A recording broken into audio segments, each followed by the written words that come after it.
गुरुर्ब्रह्मा गुरुर्विष्णू गुरुर्देव महेश्वरा सद्गुरु साक्षात परब्रह्म तस्मै श्री सद्गुरवे नमः।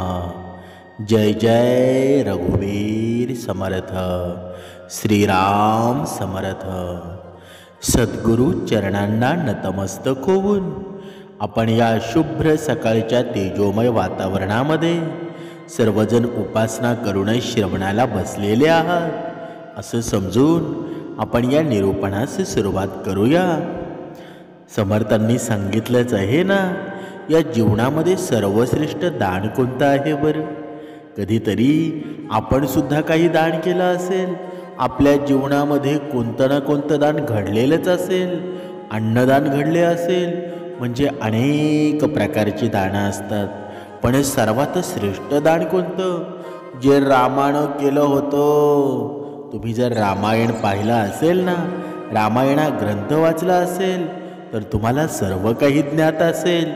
पण त्यातलेले एक प्रसंग आहे ना, तो मनुष्याच्या जीवनामध्ये अनमोल भक्ती निर्माण करतो। मनुष्याने नक्की दान करावं कसं? आणि हे जर दान आहे ना, हे दान जर आपण एखाद्या सणासुदीच्या वेळेस केलं, म्हणजे बघा आता दिवाळी येणार आहे आणि या दिवाळीच्या वेळेस, या दसऱ्याच्या वेळेस जर आपण गरीब मुलांना, जर ज्यांच्याकडे काहीही नाही, ज्यांच्याकडे पैसा नाही, अडका नाही, भरपूर गंभीर परिस्थिती आहे ना, त्यांना जर आपण थोडा हातभार लावला ना, तर ती खरी भक्ती होत असते। त्या भक्तीचं माध्यम आहे ना, जीवनामध्ये पुण्य निर्माण करत असतं। म्हणूनच समर्थांनी सांगितलेलं आहे की जीवनामध्ये एक वेळ तुम्ही भक्ती कमी केली तरी चालेल, पण कर्माची भक्ती मनुष्याच्या जीवनामध्ये आनंदच निर्माण करते ना। बघा, आपण रामायणामध्ये जाऊया। रामायणामध्ये श्रीराम प्रभूंनी जे दान केलं होतं ना, आत्तापर्यंत हे सर्वात श्रेष्ठ दान मानलं जातं। म्हणजे दान पुण्य कर्म करणं आहे ना, हे मनुष्याच्या जीवनातील आनंदाचंच प्रतीक आहे ना। ते प्रत्येक मनुष्याने करायला हवं। पण आम्ही दान करतो, दान धर्म करतो, आमच्याकडे भरपूर पैसा असतो ना, आमच्याकडे 1 रुपया असून 4 आणे दान करतो ना, ते सुद्धा दान नाही। तुमच्याकडे काही नसताना तुम्ही जे दान करता ना, ते पुण्याच्या श्रेणीमध्ये पडत असतं। पण आपण असं कधी करतो का बरं? कधीच नाही। उलट आपण स्वतःलाच कोसत असतो की मलाच खायला अन्न नाही तर मी कुठे तुला देऊ बरं? पण हे दान आहे ना, ते मनुष्याच्या जीवनातील सर्वश्रेष्ठ दान आहे। आणि रामाने सुद्धा हे केलं होतं। बघा, आता आपण रामायणामध्ये जाऊया। नक्की श्रीरामानं कोणत्या वेळी हे दान केलं, कशा पद्धतीनं हे दान केलं, आणि त्या दानाचा श्रीरामाला फायदा काय झाला? बघा, आता पहिली गोष्ट आहे ना, दानाचा फायदा जो पाहत असेल ना, त्याने नक्कीच दान करू नये। कारण दान ही भक्ती आहे, ती आपल्या मनामध्ये निर्माण झालेली भक्ती आहे। आणि मनुष्याच्या जीवनामध्ये खरी भक्ती हीच आहे ना, की माणसामध्ये देव पाहणं। ज्याला माणसामध्ये भगवंत दिसत नाही ना, त्याच्या जीवनामध्ये खरी भक्ती कधी घडू सुद्धा शकत नाही। म्हणून समर्थांनी सांगितलेलं आहे ना, जेव्हा अयोध्येच्या त्या प्रासादाच्या वेळेमध्ये त्या दिवशी एक वेगळं चैतन्य होतं ना, म्हणून आपल्या जीवनामध्ये आहे ना, एक वेळेस तरी मनुष्याने अयोध्येला जावं, त्या अयोध्येचं वैभव पाहावं।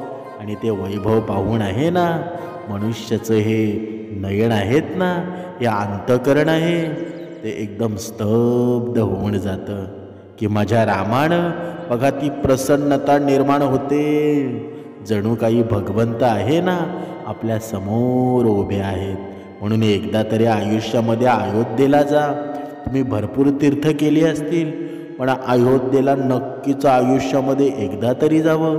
बघा, आता आपण पाहूया रामानं नक्की कोणतं ते दान केलं होतं, आणि त्या दानामुळं मनुष्याच्या जीवनामध्ये काय प्रेरित झालं ना, ते आज आपण पाहणार आहोत। म्हणजे राजवाड्याच्या त्या भव्य सोनेरी दारापाशी आहे ना, सर्व सेवक रडत उभे होते. ही वेळ कोणती होती बरं? ही वेळ होती ज्यावेळी 14 वर्षाचा वनवास रामाला झाला ना.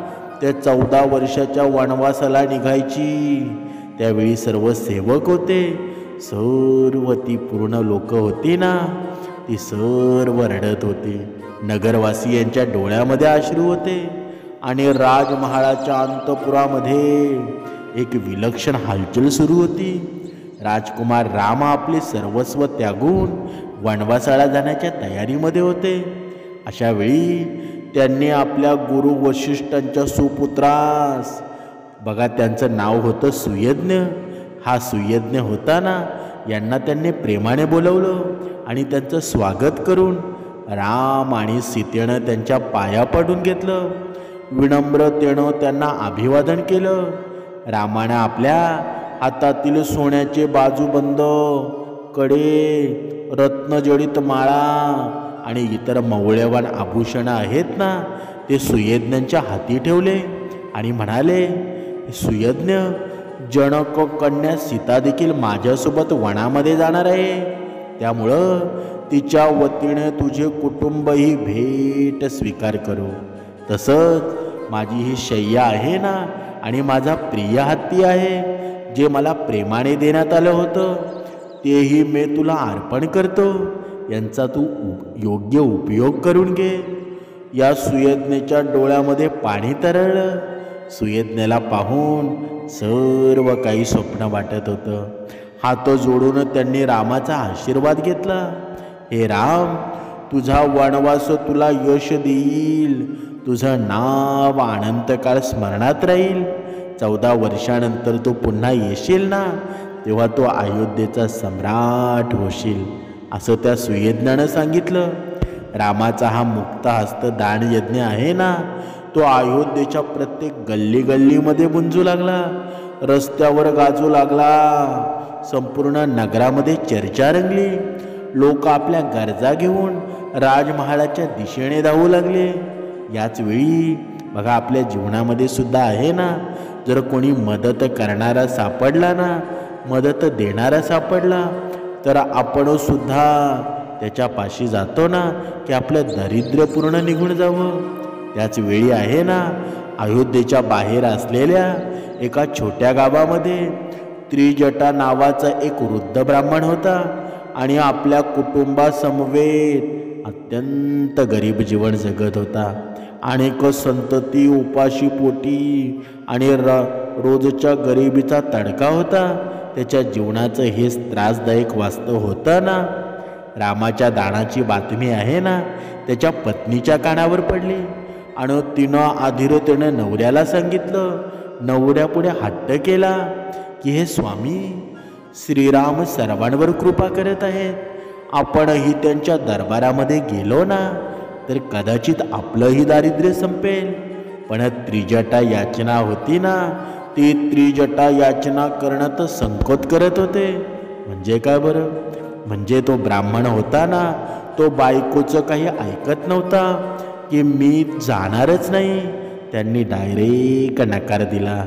मी ब्राह्मण आहे, दान घेण्यासाठी हात पसरणं मला योग्य वाटत नाही. असं म्हणतात ना, स्त्रीनं हट्ट धरला तर तो पुरवावाच लागतो. मग शेवटी तो पती स्त्री हट्टाच्या पुढे हारला आणि शेवटी तो मन मोकळे करून निघाला. राजमहालाच्या भव्य प्रांगणामध्ये त्रिजटा पोचला आणि रामाच्या दिव्य तेजानं सारा दरबार उजळूनच निघाला होता ना. बघा, साक्षात भगवंत आपलं नगर सोडून जात आहे. किती दुःखाचा प्रसंग असेल. सर्व काही रडत होते. म्हणजे तो दरबार आहे ना, पूर्ण रडत होता. पण भगवंताच्या चेहऱ्यावर हास्य होतं. तो त्रिजटा ब्राह्मण होता ना, एक कोपऱ्यामध्ये उभा होता.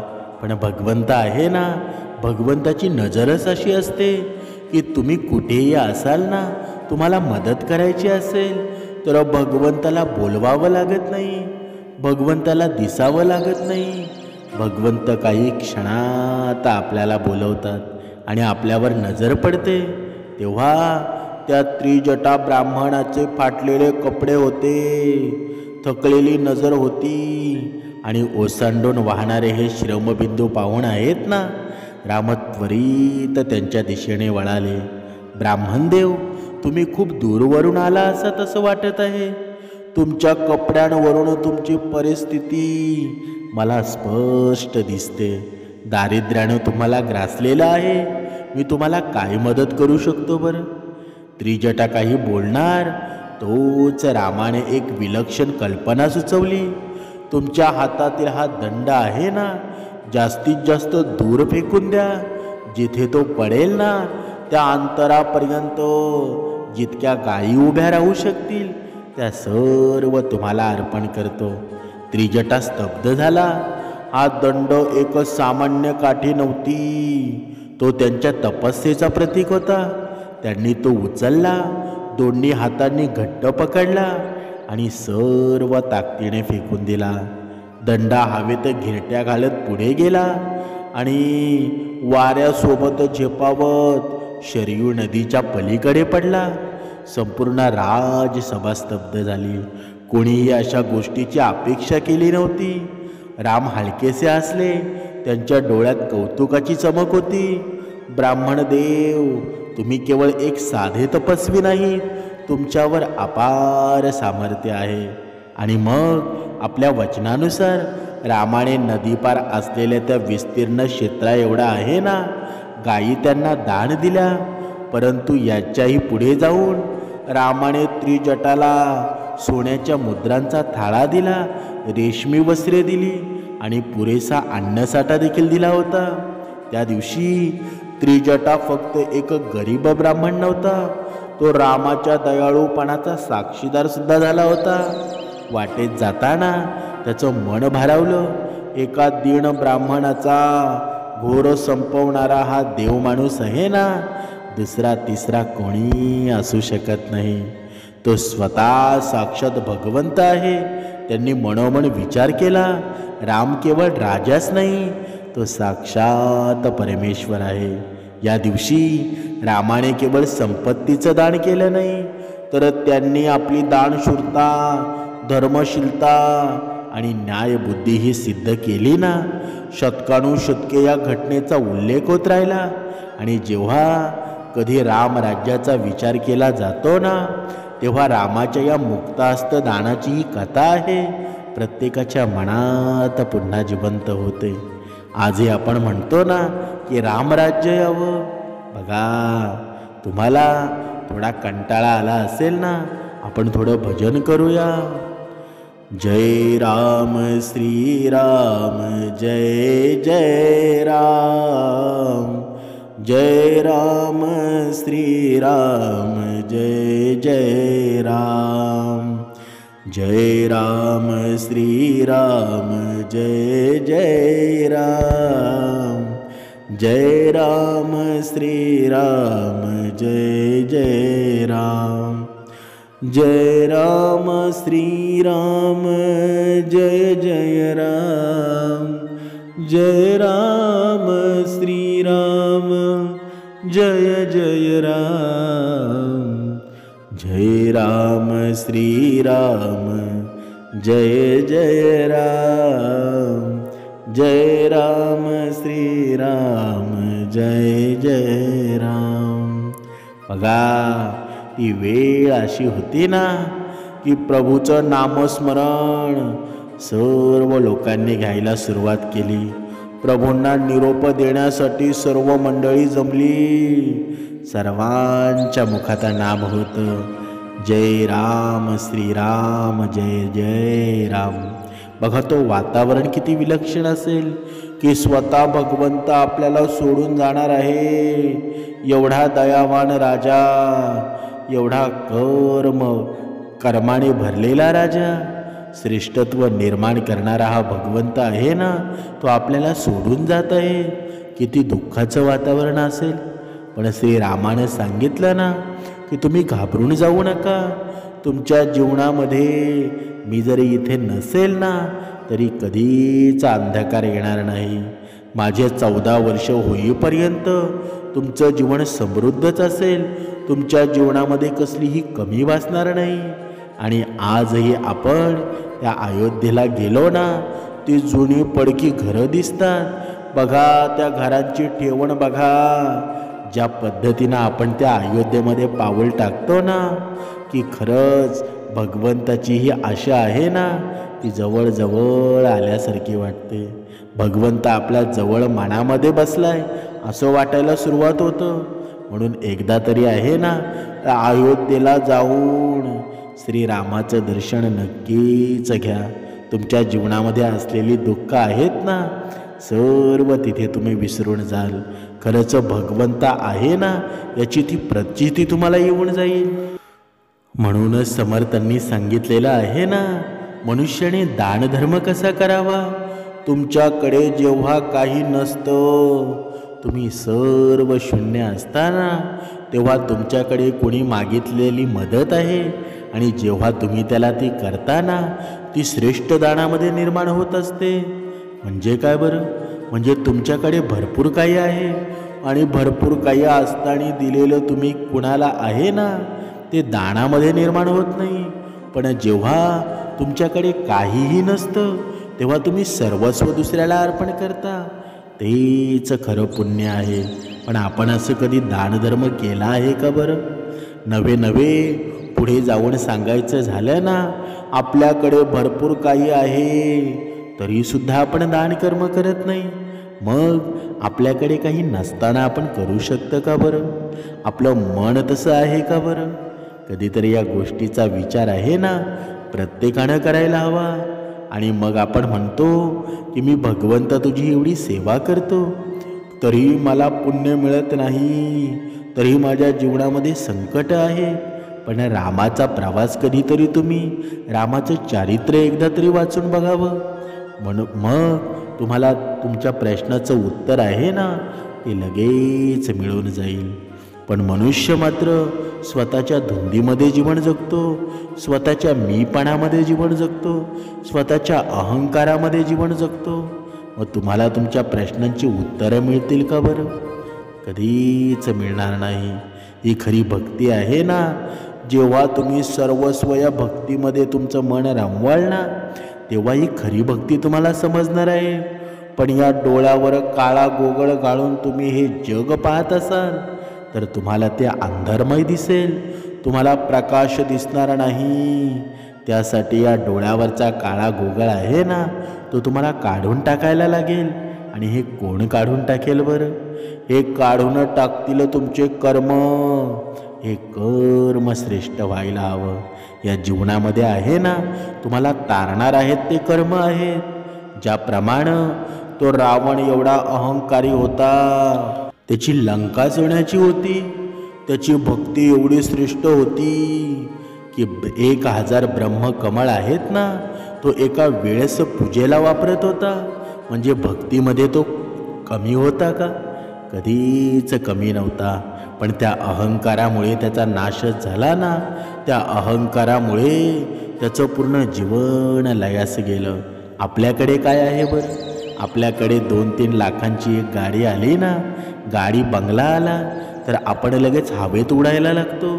पण समर्थांनी सांगितलेलं आहे की कधीतरी हा रामायण आहे ना, हे रामायणाचं सत्य तुला समजेल ना, नुसतंच गोष्ट म्हणून ऐकत जाऊ नकोस. जेव्हा त्याचं मर्म तुला कळेल, तेव्हा भरपूर प्रश्नांची तुला उत्तरं मिळतील. आपण नुसतंच ह्या कानामध्ये ऐकतो आणि दुसऱ्या कानामध्ये सोडून देतो. ही खरी भक्ती आहे का बरं? अजिबात नाही. जेव्हा तुम्ही चांगले कर्म करण्याचा विचार कराल, तेव्हापासून तुमची भक्ती चालू होणार आहे. पण तुम्ही पूजन, पठण, व्रत, उपवास सर्व काही करत राहिलात आणि कर्मांवर लक्ष दिलं नाही, तर तुमची भक्ती कधीच पुढे जाणार नाही. तुम्ही हा बाह्य रंगाची भक्ती करता, अंतरंगाची भक्ती तशीच राहते. आणि या भक्तीमध्ये सोंगढोंग चालत नाही. भक्तीमध्ये निर्मळ मन लागतं. त्या मनाला आहे ना, अतिशय थंड गारवा लागतो, अतिशय हळवार विचार लागतात. म्हणजे मनुष्याच्या जीवन आहे ना, मनुष्याच्या जीवनामध्ये जर तुम्हाला अधोगतीपासून वाचायचं असेल, श्रीरामांच्या जीवनामध्ये ज्या पद्धतीने दान धर्म झाले ना, श्रीरामांनी आपल्या आचरणावर लक्ष दिलं. एकपत्नीत्व बघा किती सुंदर जीवन होतं. एकपत्नीत्व त्यांनी कधी सोडलं नाही. त्यांच्या जीवनामध्ये अशा अनेक घटना आल्या, पण त्या अनेक घटनांना कधीच ते मोहित झाले नाही. आणि हे आपल्याला सुद्धा तेच करायचं आहे. आपल्या जीवनामध्ये आहे ना, अशा वाईट घटना कमी येतात का बरं? भरपूर येत असतात, पण त्यांना न डगमगता आपण पुढे चालायला हवं. आपल्या जीवनाचा मार्ग श्रीरामांनी जसा आखून ठेवलेला आहे ना, त्या रेषेमध्ये आपण चालायला हवं. म्हणजे आपण कर्मावर जर लक्ष दिलं ना, तर आपलं जीवनसुद्धा सोन्यासारखं होईल. आपल्या जीवनामध्ये अडकलेले जे प्रश्न आहेत, अडकलेली जी कामं आहेत, ती तुमच्या मनातल्या स्वप्नाप्रमाणे होऊ लागतील. म्हणून जीवनामध्ये आहे ना, कधीच कोणाला त्रास देऊ नका, कधीच कोणाच्या दुःखाचं कारण बनू नका. तुमच्या जीवनामध्ये जे काही होणार आहे ना, ते भगवंताच्या कृपेनेच होणार आहे. बघा, आपल्या जीवनामध्ये आपल्याला कधीतरी कुणीतरी म्हणावं, किती सुंदर मनुष्य आहे, तुझ्याकडे पाहिल्यानंतर आहे ना, मला भगवंताची आठवण होते. असं व्यक्तिमत्व आपण कधी करता येईल का बरं? कधी हे करण्याचा प्रयत्न करावा. पण आपण मात्र श्रीमंत होण्याचा प्रयत्न करतो, पण व्यक्तिमत्व कधीच सुधारत नाही. आणि हेच जीवनाचं सत्व आहे ना. जीवनामध्ये आहे ना, एक वेळ पैसा कमी असेल तरी चालेल, पण जीवनामध्ये आपलं व्यक्तित्व कर्माने शुभ्र असावं, कर्माने भरलेलं असावं. म्हणून जेव्हा आपण या कलियुगाचा विचार करतो ना, की मनुष्य वेगवेगळ्या चिंतेमध्ये दिसताना दिसतो, म्हणजे त्याला नक्की कळत नाही आपण कोणत्या देवाची भक्ती करावी. कारण सर्व देव त्याच्या पुढे असतात.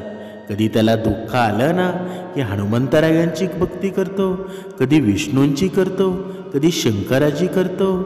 म्हणजे ज्या पद्धतीने त्याच्या जीवनामध्ये दुःख येतात ना, त्या पद्धतीने तो देव बदलत असतो. पण समर्थांनी सांगितलेलं आहे ना, की जर तुम्हाला प्रश्नच पडला असेल की भक्ती नक्की करावी कोणाची, तर श्रीरामाची करा. दत्तगुरू आहेत ना, श्रीरामाचेच अवतार आहेत ना, म्हणून दत्तगुरूंची भक्ती करा. जर तुम्ही रोज उपासनेला बसलात ना, रोज तुमच्या जीवनामध्ये श्रवण झालं, तर तुम्हाला सर्व गोष्टींची उत्तरंसुद्धा मिळून जातील. समर्थांनी सांगितलेलं आहे ना, भजाया जणी पाहता राम ऐकू, करी बाण ऐकू, मुखी शब्द ऐकू, क्रिया पाहता उदरे सर्व लोकू, धरा जानकी नायकाचा विवेकू. म्हणजे काय बरं? म्हणजे प्रभू श्रीराम आहेत ना, हे एक बाणी आणि एक वचने आहेत. जर भक्ती करण्यास त्याच्यासारखा कुठेच देव नाही. त्याचं चारित्र्य आहे ना, अवलोकन केलं ना, तर सर्वांचा उद्धार नक्कीच होतो. अशा त्या जानकी नायकाचा रामाचा विचार बाळगावा. पण मनुष्य मात्र त्याच्या जीवनामध्ये वेगवेगळे देव निर्माण करतो. दगडाला सुद्धा देव मानतो, पण साक्षात भगवंत तुझ्या समोर आहे ना, त्याला मात्र तो विसरून जातो. ज्या भगवंताला तुला निर्माण केलं, ज्या भगवंतानं तुझ्या जीवनामध्ये सुख आणलं, असा जर भगवंत तुझ्या जीवनामध्ये कृपादृष्टी व्हायची असं तुला वाटत असेल, तर तू उपासनेला बसायला हवं. रोज श्रवण तुझ्या जीवनामध्ये घडायला हवं. आणि एक वेळा तरी तू अयोध्येला जायला हवं.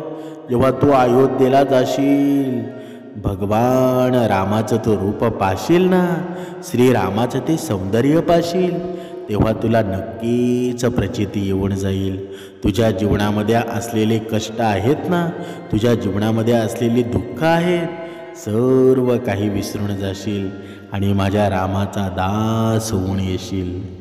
जय जय रघुवीर समर्थ. श्रीराम समर्थ.